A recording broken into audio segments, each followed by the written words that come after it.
വൈകുന്നേരം ആയപ്പോൾ സ്നാക്സിന് എന്ത് വേണമെന്ന് ചോദിച്ചപ്പോഴാണ് കേട്ടോ കുട്ടികൾ ചാടി കയറി ഈ ഒരു ഐറ്റം പറഞ്ഞത്. വേറൊന്നുമല്ല, ബനാന പാൻകേക്കാണ്.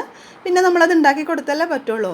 അങ്ങനെ ഒരു മിക്സിയുടെ ജാർ എടുത്ത് അതിലേക്ക് 3 മുട്ട പൊട്ടിച്ചൊഴിച്ച് കൊടുത്തിട്ടുണ്ട്. മധുരത്തിന് വേണ്ടിയിട്ട് 1/2 കപ്പ് പഞ്ചസാര, പിന്നെ 1 കപ്പ് മൈദ, ഒരു ഫ്ലേവറിന് വേണ്ടിയിട്ട് ഒരു 1/4 ടീസ്പൂണോളം വനില എസൻസും കൂടെ ചേർത്ത് കൊടുത്തിട്ടുണ്ട്. പിന്നെ ബനാന പാൻകേക്ക് ആയത് കാരണം ബനാന മസ്റ്റാണല്ലോ. അങ്ങനെ ഞാനൊരു റോബസ്റ്റ പഴം ഇരുന്നത് അതും കൂടി ചേർത്ത് കൊടുത്തിട്ടുണ്ട്. ഒരു നുള്ളു സോഡാപ്പൊടിയും കൂടി ചേർത്ത് നന്നായിട്ടൊന്ന് അരച്ചെടുത്തിട്ടുണ്ട് ഈ ഒരു പരുവത്തിന്. ഇനി ഒരു പാൻ അടുപ്പത്ത് വെച്ചിട്ടുണ്ട്. അതൊന്ന് ചൂടായി കഴിയുമ്പോൾ അതിലേക്ക് കുറച്ച് ഓയിലൊന്ന് സ്പ്രെഡ് ചെയ്ത് കൊടുക്കുക. ഓയിലോ ബട്ടറോ എന്താണെന്ന് വെച്ചാൽ തൂത്ത് കൊടുക്കുക. എന്നിട്ട് ഒരു തവി ബാറ്റർ എടുത്ത് ഇതുപോലെ ഒഴിച്ചു കൊടുക്കുക. അത് പരത്താനൊന്നും നിൽക്കരുത്, അങ്ങനെ തന്നെ അടച്ച് മൂടി വയ്ക്കുക. എന്നിട്ട് കുറച്ച് സെക്കൻഡുകൾക്ക് ശേഷം തന്നെ അടപ്പ് മാറ്റിയിട്ട് അതൊന്ന് തിരിച്ചിട്ട് കൊടുക്കുക. ആ വശം കൂടി കുക്കായി കഴിയുമ്പോൾ നമ്മുടെ പാൻ കേക്ക് റെഡി ആയിട്ടുണ്ട്. അപ്പോൾ എല്ലാം തന്നെ ഇതുപോലെ ചെയ്തെടുത്തിട്ടുണ്ട്. അത്ര വലിയ ഹെൽത്തി ഒന്നും അല്ലെങ്കിലും വല്ലപ്പോഴൊക്കെ ഉണ്ടാക്കണതിന് കുഴപ്പമില്ല, കുട്ടികളുടെ സന്തോഷമല്ലേ.